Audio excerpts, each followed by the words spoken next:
Today we're going to be talking about spring photography. Now we're going to have a few videos about different types of spring photography because I think it's actually a really awesome time to go out and take photographs.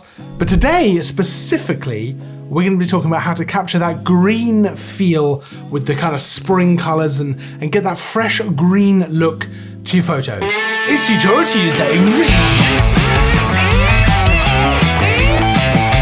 Welcome back to Tutorial Tuesday, where each and every Tuesday, we bring you a brand new, fresh photography tutorial. Now this week, of course, is no different. It is Tuesday once again, and today we're talking about spring. Now spring is obviously not here officially yet, although I've been seeing lots of spring-like things when I've been out and about on my lockdown walks.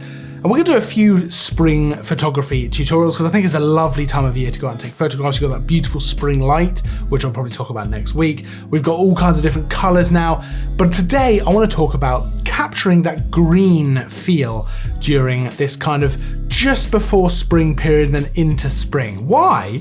You may ask, and that is a very good question, to be fair. Well, here at Park Cameras, we are running a competition. We run a competition every month where you can win some cool prizes, and this month's theme is green photography. So I thought it'd be fun to actually do some inspiration to see what kind of things you could actually go out and photograph, incorporating green into the theme. Now, of course, there's a link down in the description, as well as all the kit used for the photos in this video and all that kind of stuff. There is a link down there to check out the actual competition for yourself, submit your photographs, and you could win some super cool stuff, as well as a bit of exposure as well across our different social channels. But for now, we're going to be talking about a little bit of inspiration, a little bit of a few ways you can capture that spring green feel. Now the first one, of course, is just to get out there into some kind of nature. Obviously, when it comes to green, the first thing that pops into mind, trees, plants, grass, all that kind of stuff. Forests make a great place to capture that kind of spring green feel, those new leaves,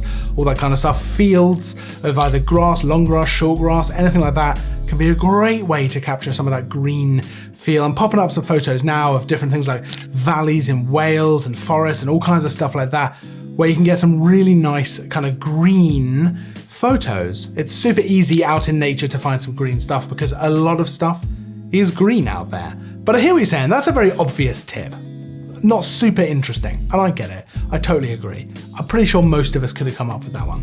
So let's talk about something else that you can do with green in your photography. Now, of course, something I like to do, because I think sometimes it can be difficult to have that much green and have one specific subject in there. So I like to use green as actually a complementary color. Now that means that essentially I've got a different subject that just happens to be surrounded by green stuff. Now this can work well in forests, for example, a nice forest portrait surrounded by those green leaves. It can also work well with water as well. If you can find water in either a forest, a wooded area, a local park, anything like that, you can get the reflection of all those green trees and green leaves in the water. So for example, I've got this shot here with the swans where they are just moving through the water, very nice, and they're surrounded by all the green around them. Similarly here with the bluebells, I love the bluebells, but they're surrounded by the kind of green of the woodland area around them. So green can work as a really good complementary color to perhaps, surround your subject and give a kind of good balance to the photo. I especially like it for portraits. I think it can look fantastic for, framing your subject or just creating kind of a bit of a dynamic look to the photo, a bit of a foreground element, a background element, all that kind of stuff. I think green works really well because it feels fresh and new and spring-like, and I really like that. Something else you can do to emphasize a little bit of green photography is get up really close to your subject. So maybe a bit of macro photography close up on a water droplet on a leaf like this one, for example, or just on a leaf, anything green like that, maybe a different perspective, nice and up close. And a bonus tip for capturing something green like this is to use the HSL tab in Lightroom. Now this is a great way of really pulling that green out of the photo, or rather pushing it into the photo if perhaps nature wasn't quite there yet.